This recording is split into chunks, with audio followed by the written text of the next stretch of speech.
Programme में आपको खुशामदीद कहते हैं। मैं असदुल्ला खान हूँ। पाकिस्तान तहरीक इंसाफ को आज एक और सीट पर नुकसान उठाना पड़ा है।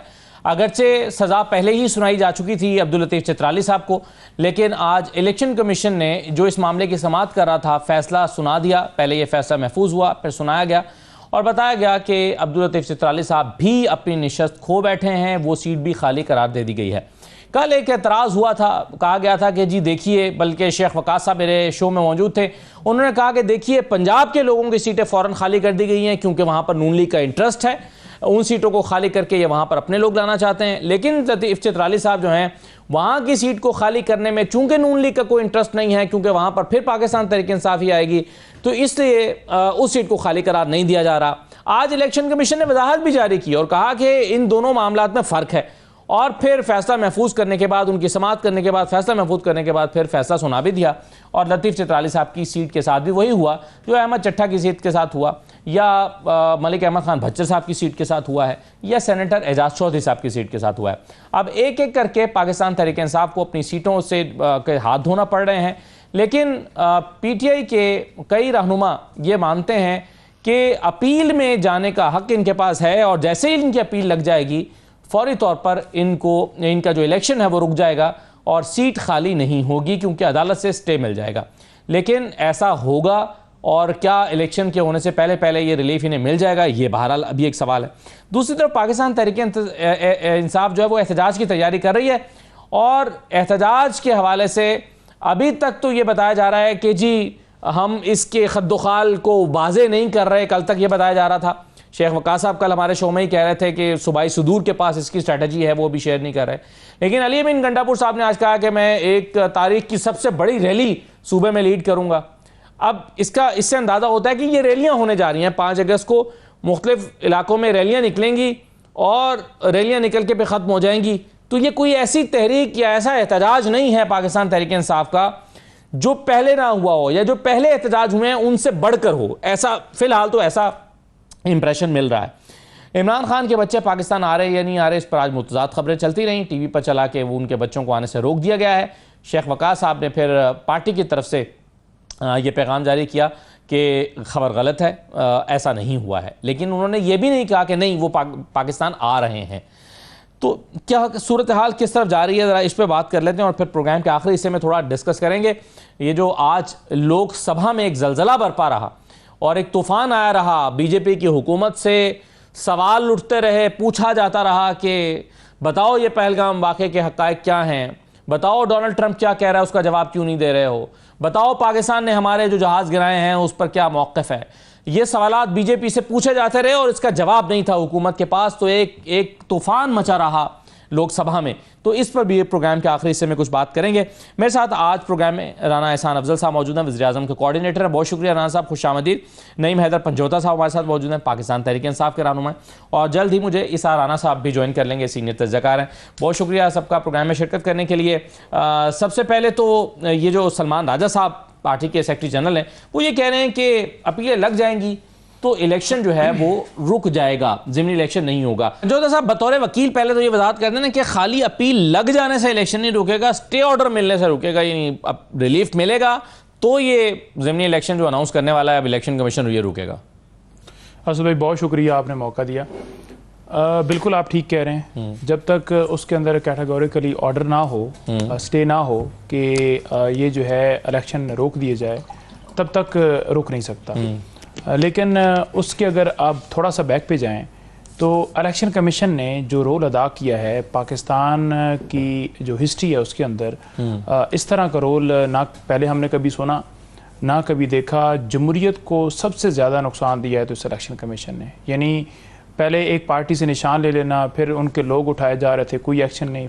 जमहूरियत को सबसे ज़्यादा नुकसान दिया है तो 9 महीने, ये कहना गलत होगा? जमहूरियत को सबसे ज़्यादा नुकसान दिया है तो इस इलेक्शन कमीशन ने दिया है, क्योंकि अवाम का वोट जो है वो लूटा गया। और 9 मई तो एक फॉल्स फ्लैग ऑपरेशन था ना, जो PTI को अगर 9 महीना हटाने के लिए 9 महीना हुआ होता तो भी आपके ख्याल में इलेक्शन कमीशन ये सब कर पाता जो उसने किया? देखें इमरान खान को जिस तरह हटाया गया उस वक्त भी कोई उसका रोल पॉजिटिव नहीं था, और उसके बाद भी जिस तरह इमरान खान को डिस्क्वालीफाई किया गया उस वक्त भी उसका रोल पॉजिटिव नहीं था। हालांकि सारी दुनिया को पता है कि तोशा खाना से कोई चीज़ भी यानी आपको मिली हुई सिवाय गाड़ियों के आप ले सकते हैं, यानी जो गिफ्ट्स खान साहब ने लिए थे वो आप ले सकते हैं, और जिन्होंने गाड़ियाँ ली हैं वो आज सीटों पर बैठे हैं, वो वज़ीर आज़म भी हैं, उनको क्लीन चिट भी दे दी गई। तो ये तो बाइसनेस पहले दिन से चल रही है ना, ये आप नहीं कह सकते कि 9 मई के बाद ये सारा जो है वो बहुत ज़्यादा हुआ, पहले भी ये था, लेकिन उसके बाद तो फिर एक इनको जवाज़ इन्होंने बनाया ना, उसके अंदर एक जवाज़ ढूंढा कि ये आपने किया है तो लिहाजा आपको उठाया भी जाएगा, आपको अगवा भी किया जाएगा, इलेक्शन भी लूटा जाएगा,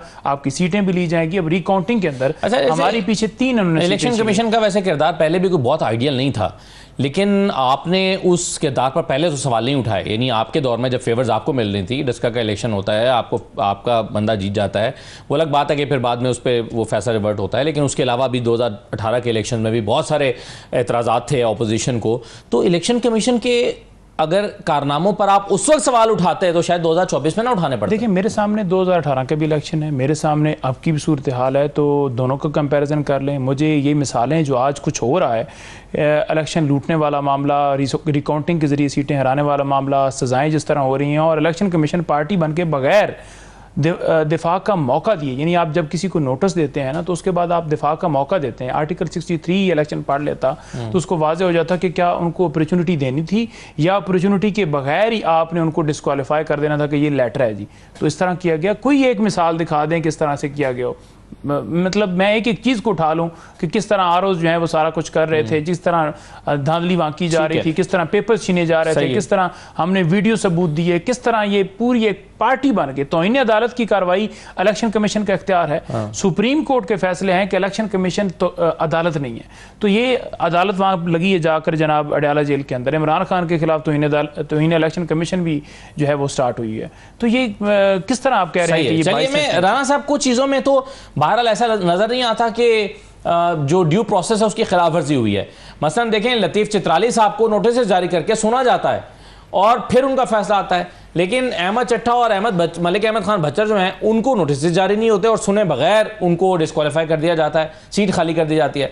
फिर इस पर कानूनी राय यह है और कमर दिलशाद साहब और उन जैसे कुछ और लोगों की राय यह है कि उसके लिए पहले स्पीकर साहब की तरफ से मुतल्लिका असेंबली के स्पीकर एक रेफरेंस भेजेंगे इलेक्शन कमीशन को, फिर वो डिस्क्वालिफिकेशन होगी। ये भी नहीं हुआ है और फिर अदालतों में जाने का मौका भी नहीं दिया गया और डिस्क्वालिफिकेशन कर दी गई है, बहुत जल्दबाजी दिखाई गई है। तो आप नहीं समझते कि इलेक्शन कमीशन इमरान साहब ये सब चीज़ें खिलाफे ज़ाब्ता की हैं? बिस्मिल्लाहिर्रहमानिर्रहीम। देखिए सबसे पहले तो ये तासुर देना कि ये कोई टारगेटिंग पीटीआई की हो रही है और ये कोई साजिश पीटीआई के खिलाफ हो रही है, तो ऐसा बिल्कुल नहीं है। 9 मई एक हकीकत है और उसकी 2 साल से ज़्यादा ताख़ीर हो चुकी है केसेस की, और इसके ऊपर बहस भी बहुत रही है कि बड़े डिलेड फैसले आए हैं, लेकिन बहरहाल सुप्रीम कोर्ट के नोटिस के बाद कि इनको 4 माह में कवर किया जाए, अब डिसीजंस आ रही हैं। अब देखें, अब ये जो प्रोसेस है कि ऑब्वियसली जब एक सजा याफ्ता आदमी जो है वो पार्लियामेंट का मेंबर तो नहीं हो सकता।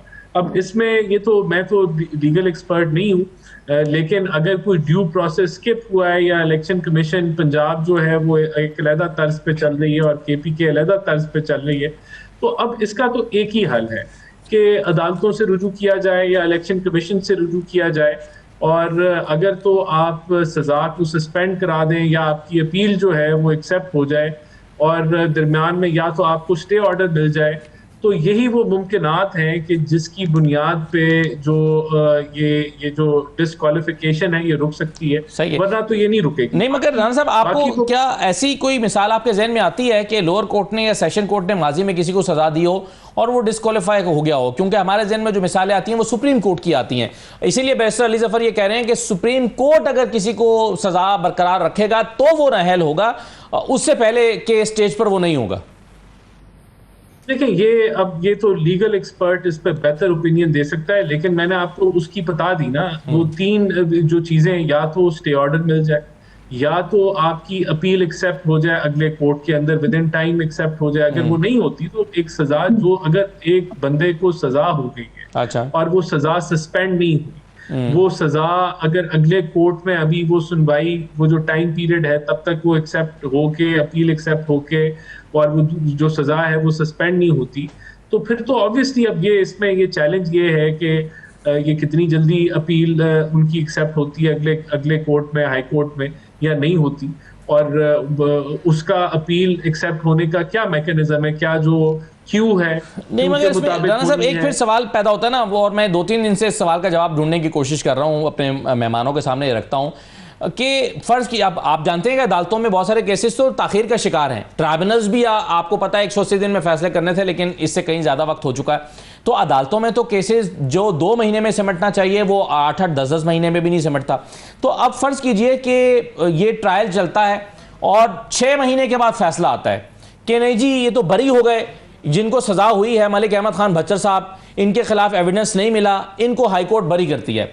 तो सर जब बरियत होगी तो उस सीट पर तो कोई और फैसला कर, कोई और इलेक्शन जीत कर, कोई और एमपीए बनकर बैठ चुका होगा, तो फिर मलिक अहमद खान भच्चर को की सजा का इजाला कौन करेगा? देखिए ये तो हमारा जो जुडिशल सिस्टम है, अब इसको अगर कभी आप फेवर में थे तो आज आप इसकी जो कह लें कि एक जो इसकी इनएफिशिएंसीज हैं उसकी वजह से फेवर भी हो जाती है, उसकी वजह से डिसफेवर भी हो जाती है, तो उसको तो सब भुगतते हैं ना। अगर वो जो है इसका तो अब ये हल जो है मतलब ये आप इसका, मगर राणा साहब ये भुगतते रहना तो कोई हल नहीं है ना, कि आप भी भुगत रहे हैं वो भी भुगत रहे हैं, इसका तो फिर हल निकलना चाहिए ना। बिल्कुल, वो तो उसके लिए सारी सियासी जमातें बैठे हैं और इसके ऊपर कंसेंसस, तो 2/3 अक्सरियत वाली जमात की जिम्मेदारी नहीं है। वरना तो जो आपने इशू रेज किया है, मेरे ख्याल से आप दुरुस्त फरमा रहे हैं, ये मुमकिन है कि जो आपने सिनारियो पेश किया है कि साल बाद जो है कोई हाई कोर्ट से किसी की सजा टर्नओवर, तो तब तक तो वहाँ किसी और कोई इलेक्शन भी हो गया होगा और नया मेंबर भी आ चुका होगा, तो वो फिर चीजें रिवर्स तो नहीं होंगी, लेकिन ये मुमकिन जो आप कह रहे हैं। बिल्कुल सही है। इसार राणा साहब, सर कैसे देख रहे हैं आप इस सारी सिचुएशन को? एक तरफ धड़ाधड़ विकटें गिर रही हैं पीटीआई की, दूसरी तरफ वो अदालतों से रुजू कर रहे हैं लेकिन अभी तक किसी को रिलीफ मिला नहीं है, तीसरी तरफ इलेक्शन कमीशन जल्दबाजी में दिखाई देता है कि वो वहां पर इलेक्शन कराना चाहता है। तो इस सारी कॉम्प्लिकेशन का जो राना एहसान अफजल साहब बतौर गवर्नमेंट भी उनके जहन में इब्हाम और सवालात हैं कि हाँ ये तो गड़बड़ हो जाएगी तो फिर चीज़ें रिवर्स तो नहीं होंगी, क्या हल तजवीज़ करते हैं इसार राना साहब, और क्या ऑलरेडी लॉ में इसका हल मौजूद है? वो राना साहब कह रहे थे ना कि जी अगर ऐसी कोई बात है तो अदालतों से रुजू कर लें, तो वो जो एक शेर था ना कि मैंने सोचा था कि मुंसिफ से करूंगा शिकवा, वो भी कमबख्त तेरा चाहने वाला निकला। तो ये इस निज़ाम में अगर आप ये समझे कि अदालतों से और इससे ये निज़ाम सीधा हो सकता है, तो भाई फिर आप ना, अभी मैं आपको बता रहा हूँ कि इतनी खुशफहमी का शिकार ना हो। देखें हम करते ना बात के जी आइन की और कानून की, एक सुप्रीम कोर्ट का चीफ जस्टिस कहता है कि जी इंतखाबात आप फना डेट को कराएं या यूं कराएं, और एक इलेक्शन कमिश्नर सरकारी मुलाजिम उसे कहता है भाई मैं तेरी बात नहीं मानता, क्या कर सकता है तू मेरा? President of Pakistan election commissioner को कहता है कि आए डेट पे कोई बात करें, वो कहता है जी मैंने तुझसे मिलना ही नहीं है, शाम को वो अमरीकी सफीर से मिल रहा होता है।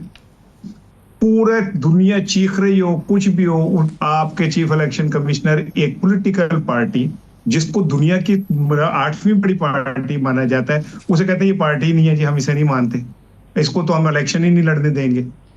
और फिर उसके ऊपर सुप्रीम कोर्ट के ऊपर जो लोग बैठे हैं वो भी कहते हैं कि इलेक्शन कमिश्नर ठीक कह रहे हैं। आज जितना क्योस, जितना कुछ गंद फैला हुआ है, वो उसके जिम्मेदार 2 लोग हैं, एक चीफ इलेक्शन कमिश्नर, एक सुप्रीम कोर्ट के चीफ जस्टिस काजी फायज ईसा। और पूरी कौम याद रखिएगा ये हमेशा भुगतेगी जो इन दोनों ने पाकिस्तान के जमहूरियत और इलेक्शन के साथ किया है।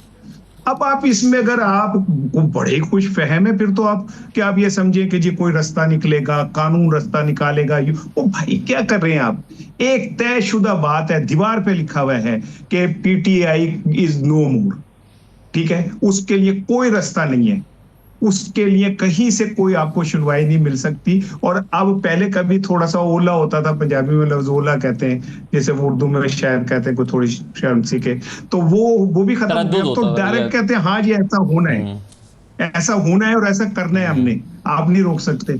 तो मैं समझता हूँ कि इलेक्शन कमीशन की मेहरबानी है। उसने कहा था कि मैंने कहा कि बस में नाज चाहिए गैर से तही, सुनकर सीधा ज़रीफ ने मुझको उठा लिया कि अभी बात ही हो रही होती है तो कम भी पा देने, ठीक है ना। और वो कहते हैं कि चले जी आप चले गए। सो इस सिस्टम में भाई मेरे पीटीआई के लिए फिलहाल कोई गुंजाइश नहीं है।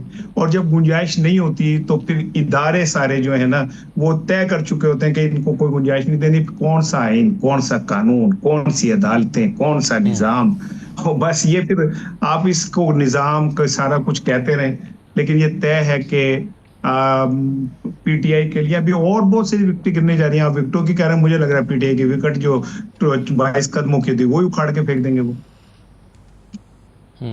सही है, बिल्कुल ठीक है। लेकिन इसमें एक सवाल फिर भी ये पैदा होता है ना पंजोता साहब, आप इस बारे में अपनी राय दीजिएगा कि क्या इलेक्शन कमीशन के रूल्स या कानून खामोश है कि अगर एक लोअर कोर्ट से एक एमपीए एमएनए के खिलाफ या मेंबर सेनेट के खिलाफ एक फैसला आ जाता है तो उस पर क्या करना है? ये खामोश है, इस पर कानून साजी की ज़रूरत है, या इस पर ऑलरेडी एक सेटल्ड तरीक़ाकार मौजूद है लेकिन इलेक्शन कमीशन उस पर अमल नहीं कर रहा? नहीं, सेटल्ड तरीक़ाकार मौजूद है और उस पर इलेक्शन कमीशन जो है अमल नहीं कर रहा। क्या और तरीक़ाकार यही है कि मुतलका जो स्पीकर, अगर नेशनल असम्बली का कोई बंदा है तो वो स्पीकर जो रेफरेंस भेजेगा, जैसे इससे पहले भी उमर अयूब साहब के खिलाफ रेफरेंस भेजा गया कि आप जो है इनको डिस्क्वालीफाई करें, तो वो एक तरीक़ाकार मौजूद है लेकिन उसको अडॉप्ट नहीं किया। लेकिन चलिए फ़र्ज़ करें मलिक अहमद खान साहब जो हैं स्पीकर पंजाब असम्बली, वो रेफरेंस भेज देते हैं जो भज्जर साहब के खिलाफ, तो रेफरेंस तो एक दिन में आ जाएगा, एक दिन में फैसला भी हो जाएगा, फिर आपका देखिए रेफरेंस आएगा, उसके बाद उनको जो है जवाब का मौका दिया जाएगा। अगर उन्होंने अपील की है तो देखें, कानून किसके लिए होता है? कानून होता है कि आप किसी बेगुनाह को सज़ा ना दे दें या किसी के साथ ज्यादती ना हो। ये नहीं है कि कानून जो है वो किसी बेगुनाह को सज़ा दे के फिर उसके बाद कहें कि नहीं ये इसके साथ ज्यादती हुई। जैसे आपने खुद बात की, जब आपने बात की कि ये गलत जो है तरीका हो रहा है तो उन्होंने कहा जी पहले भी ये होता रहा है और अब भी हो रहा है, तो लिहाजा इस बात को तो ये एडमिट कर रहे हैं। तो ये कैसी एडमिशन है? मैं कमिश्नर रावलपिंडी आपके सामने थे जिन्होंने बयान दिया कि मुझे चीफ इलेक्शन कमिश्नर और चीफ जस्टिस को चौक के अंदर फांसी दे, क्योंकि हमने 70-70 हज़ार की वोट लीड से जो लोग जीते हुए थे उनको हराया। तो क्या उसके बाद उनका कोई अता पता चला आपको? जमहूरियत को जिस तरह डिरेल किया जा रहा है, जिस तरह किया गया, वो आपके सामने है। रूल ऑफ लॉ पाकिस्तान के अंदर ख़त्म है। आज मैं देख रहा था भेरा से मुझे एक बंदे ने मैसेज भेजा कि हमें वहाँ एक दुकानदार को 5,000 जुर्माना हुआ है। मैंने कहा किस बात के ऊपर जुर्माना हो? कहते हैं उसने कोई ऊपर प्लेटें लगाई थी। मैंने कहा कौन सी प्लेटें? कहते हैं सोलर वाली प्लेटें। तो मैंने कहा आप अगर सोलर प्लेटें लगाई हुई हैं तो उस पर जुर्माना उसने क्यों किया है? कहता है जी कि उन्होंने कहा जी कि आप बिजली जो है ना वो सरकार वाली इस्तेमाल करें, आप क्यों यहाँ से जो है वो फ़ायदा ले रहे हैं। यानी आप इस हद तक आप देख लें कि कोई घर बैठा हुआ अगर नहीं मीटर इस्तेमाल कर रहा तो उसको मजबूर किया जा रहा है कि आप 70 रुपए का यूनिट जो है, मैं आपके सामने मेरे पास सबूत है। नहीं मगर मैं तो कैसे मुमकिन है? ऐसे तो कोई हमारी वजारत तवानाई ने ऐसी कोई चीज़ अभी कोई पॉलिसी बनाई नहीं है, कैसे हो सकता है? मैं आपको व्हाट्सएप देता हूँ और उस व्हाट्सएप को आप बिल्कुल प्लीज़ चलाइए। नहीं, जुर्माना क्या रसीद काट के दिया उन्होंने? जुर्माने की रसीद काटेगी? जी मैं आपको रसीद देता हूँ और उस रसीद को लेकर चलाइए ताकि यहाँ दुनिया को पता चले कि किस तरह पाकिस्तान के अंदर निज़ाम इंसाफ जो है वो चल रहा है। होगा शायद आप मतलब ये बात हजम नहीं हो रही। हो सकता है किसी और चीज का जुर्माना। नहीं, जुर्माना सोलर प्लेटें इस्तेमाल करने का कैसे जुर्माना? बिल्कुल हुआ है जी, मैं आपके सामने रख देता हूँ। मैं तो कोई चीज़ भी फैक्ट के बगैर जो है वो नहीं करता। और ये जो आप सुन रहे थे ना कि उस वक्त भी ये चाह रहे थे कि ये सोलर वाला सिस्टम जो है ख़त्म, उसके लिए कानून साजी कर रहे थे।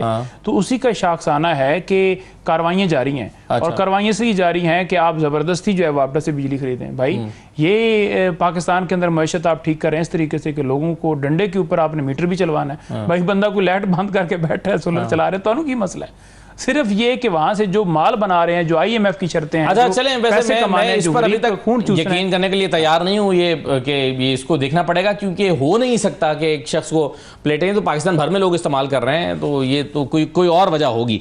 एनीवे चलें, इस पर तो हम मजीद बात करेंगे। लेकिन राना साहब, राना एहसान अफजल साहब, ये जो पाकिस्तान तहरीक इंसाफ एहतजाज कर रही है, इब्तदाई तौर पर कहा जा रहा था कि इन्हें एहतजाज नहीं करने दिया जाएगा, इन्हें गिरफ्तार कर लिया जाएगा, जलसे की इजाज़त नहीं दी जाएगी। लेकिन अब तो अंदाज़ा हो रहा है ना कि ये महज रैलियां हैं या महज एक जलसा होना है। ये कोई 24 नवंबर या 5 अक्टूबर की तर्ज का एहतजाज नहीं है, कोई किसी शहर पर चढ़ाई नहीं कर रहा। जैसे मैं आपको अली अमीन गंडापुर साहब का बयान सुनवाता हूं जिसमें उन्होंने कहा कि जी मैं तारीख की एक बड़ी रैली लीड करूंगा और वो भी खैबर पख्तूनख्वा में करेंगे। अब इसमें राना साहब मसला ये है कि चूंकि ये एक रैली है और पेशावर में एक बड़ी रैली तो पेशावर में निकल रही है, लेकिन वो कहते हैं चलें और भी हलकों में या अजला में रैलियां निकलेंगी, मोबिलाइजेशन होगी।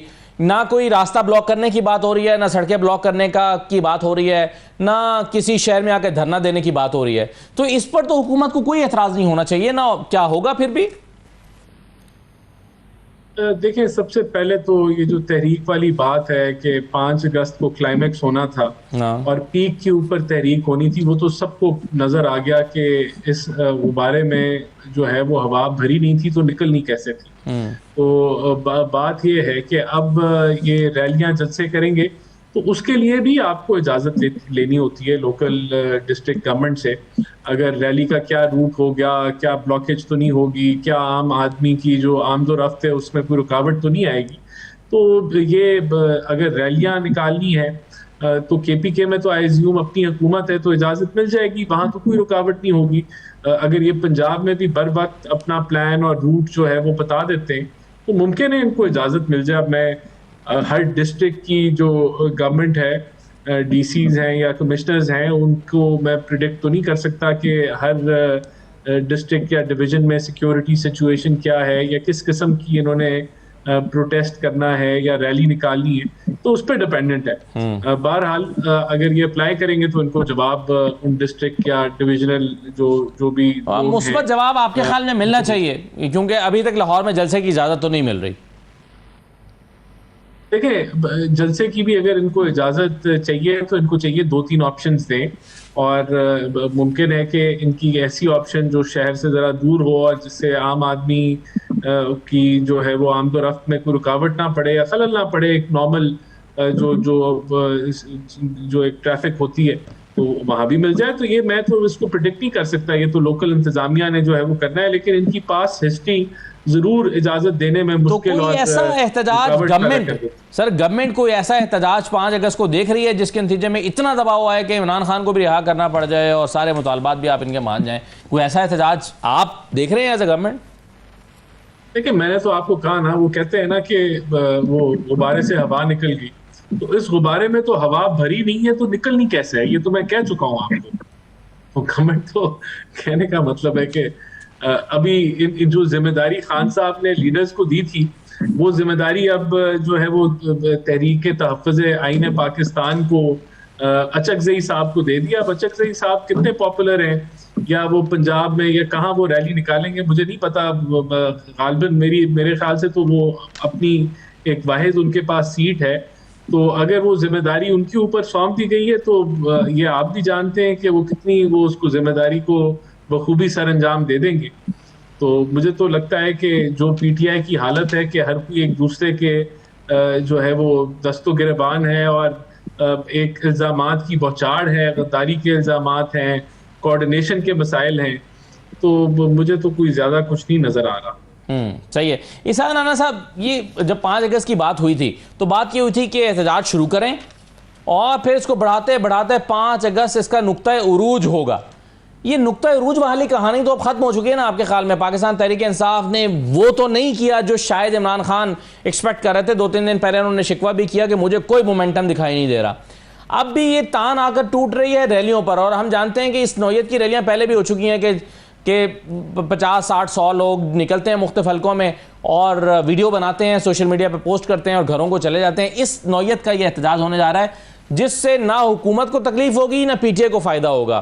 तो ये किसी के भी नुकसान में नहीं है और किसी के भी फायदे में नहीं है। यही होने जा रहा है 5 अगस्त को। आपकी रीडिंग क्या है? नहीं, अगर गुब्बारे में से हवा निकल गई है तो हुकूमत क्यों गिरफ्तारियां कर रही है, क्यों वर्करों के घर छापे मारे जा रहे हैं? तो गुब्बारे में से हवा निकल गई तो वो छोड़ दे फिर उसे। वो अगर आप समझते हैं कि ये तहरीक नाकाम हो गई तो लोगों के घरों में छापे मारने का क्या मतलब है और लोगों के घरों में रात को पुलिस भेजने का क्या मतलब है?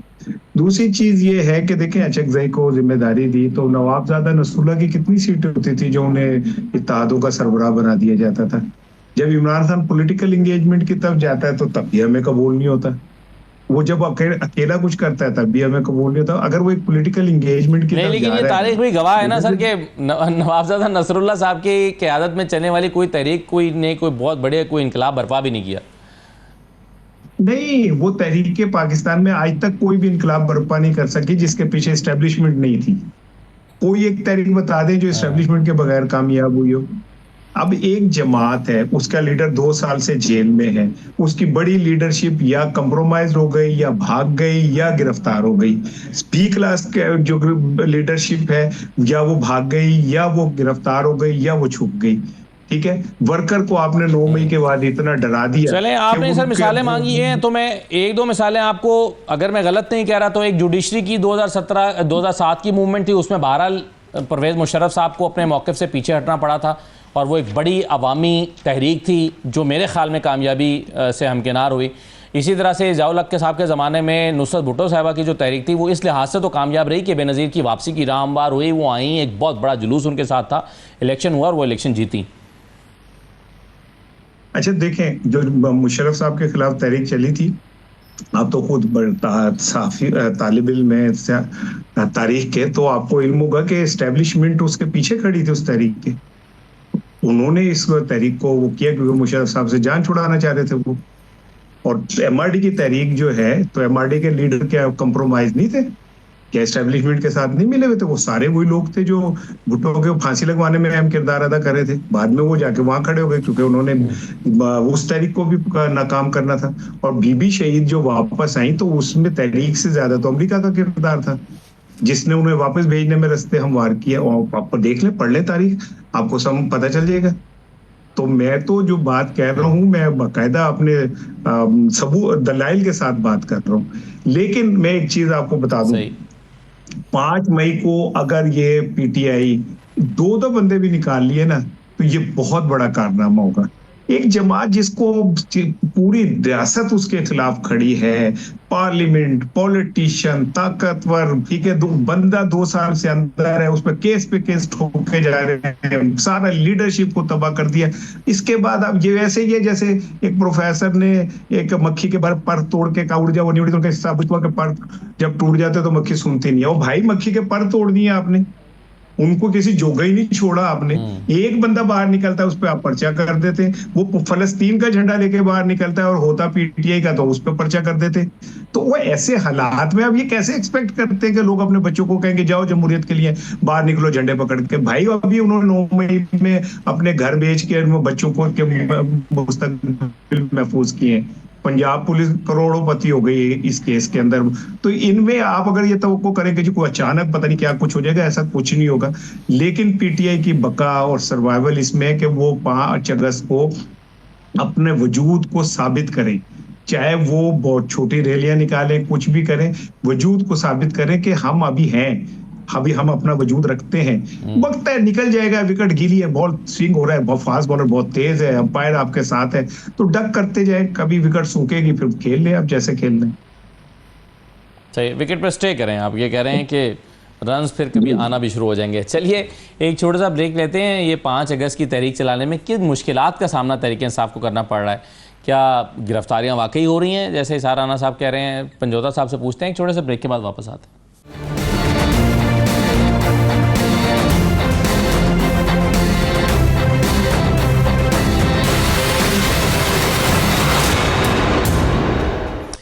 दोबारा आपको खुशामदीद कहते हैं। पंजोता साहब, क्या हो रहा है 5 अगस्त को, क्या कर रहे हैं? देखें, 5 अगस्त के हवाले से हमारी जो तैयारियां हैं वो बिल्कुल जारी हैं। जहां आपने बात की है कि क्या आपको कोई रुकावट है, कोई मामलात हैं, कोई गिरफ्तारियां हो रही हैं, तो बिल्कुल हो रही हैं। मैंने मेरे हल्के के अंदर 2 जगहों पर एक्टिविटी हुई। एक जगह एक मेरे सदर हैं, उनके घर में एडवोकेट आरफ ततला जो हैं, उनके घर में एक्टिविटी हुई, यानी कि उनके डेरे के ऊपर हमने तमाम इज्तिमा किया। और दूसरी जो तहसील मेरी भलवाल बनती है, दोनों के घरों में जाकर छापे मारे गए हैं। और एक दफ़ा नहीं, बार बार मारे गए हैं। वो तो हुकूमत करेगी ना, मतलब ये तो कोई नई बात थोड़ी है। ये तो आरफ ततला, आप क्या कर रहे हैं? वो तो हुकूमत कर रही है। मैं वही बता रहा हूँ। आरफ ततला जो हैं, उनके भाई जो हैं, वो उनको घर से मिले, सनाउल्लाह ततला, आप रिकॉर्ड चेक कर लीजिए।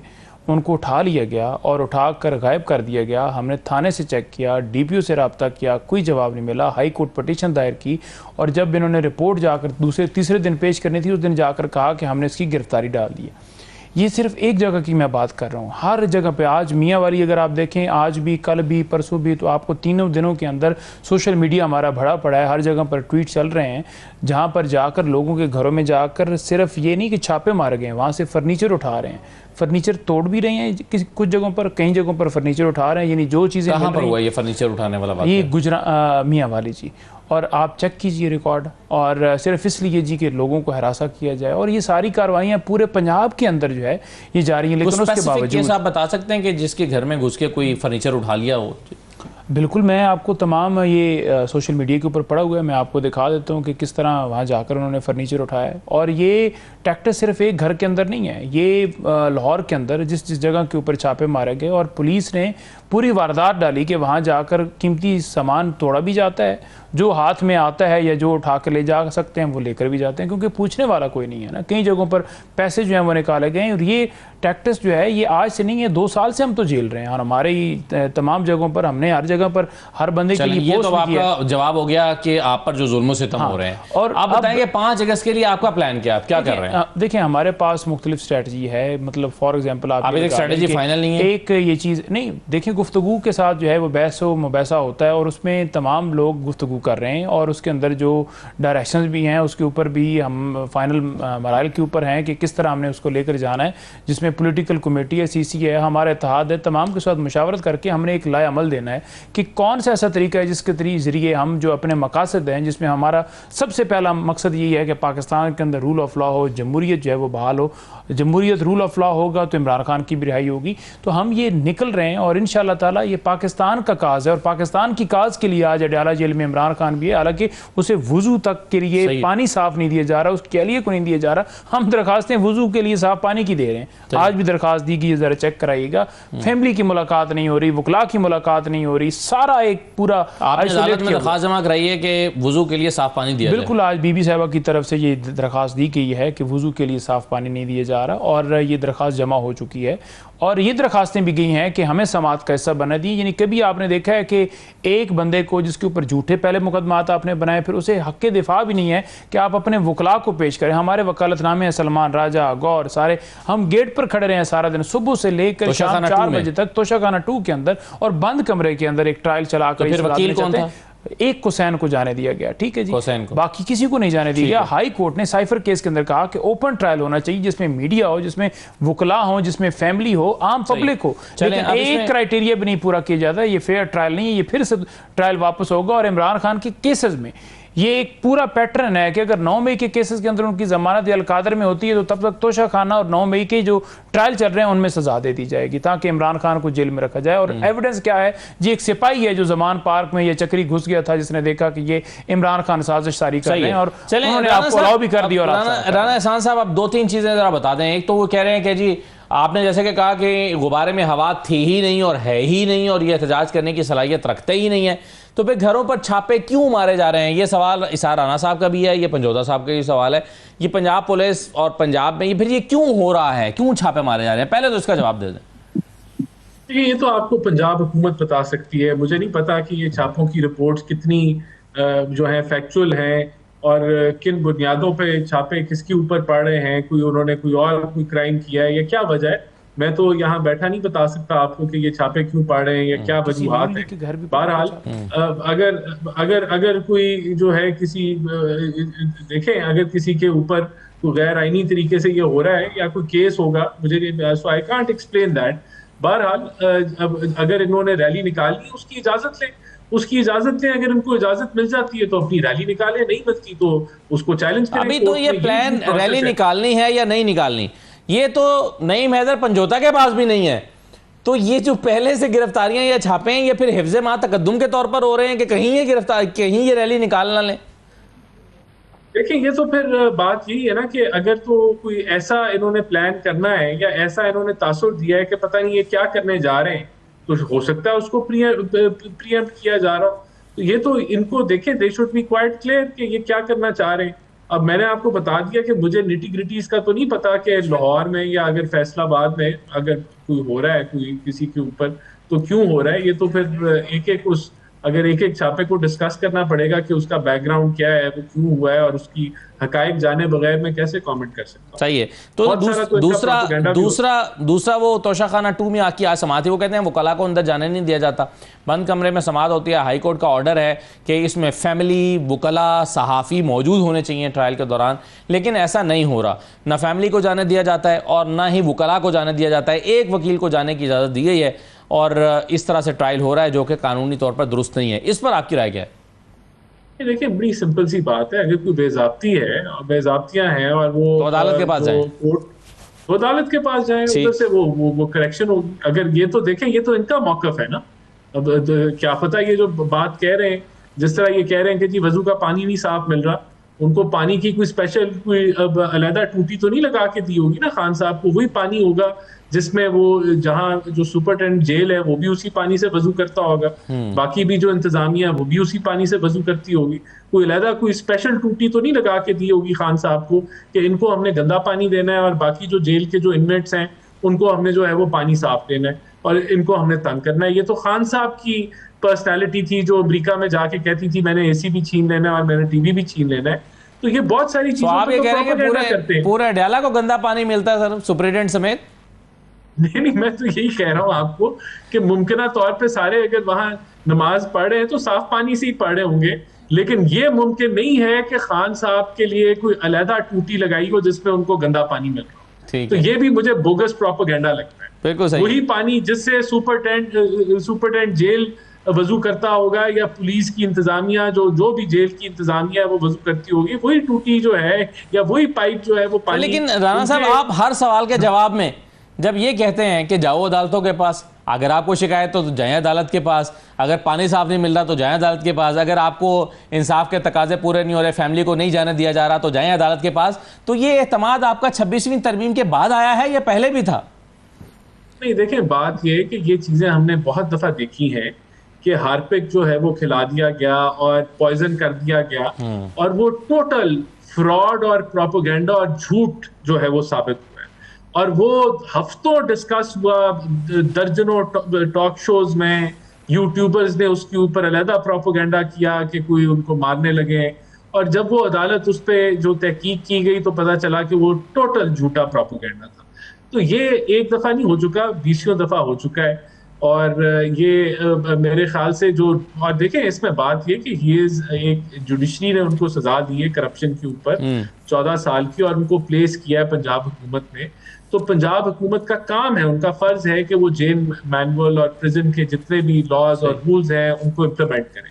अगर वहां कोई, देखें हम तो कहते हैं कि वो इम्प्लीमेंट कर रहे हैं या गवर्नमेंट का मौक़िफ़ होगा या पंजाब हुकूमत का मौक़िफ़ होगा कि वो इम्प्लीमेंट कर रहे हैं, अगर ये इनका मौक़िफ़ है कि वो नहीं कर रहे तो अगर कोई उसका फैसला तो जुडिशरी नहीं करना है ना, और फिर वहीं ये जाएंगे, वहीं से फैसला होगा।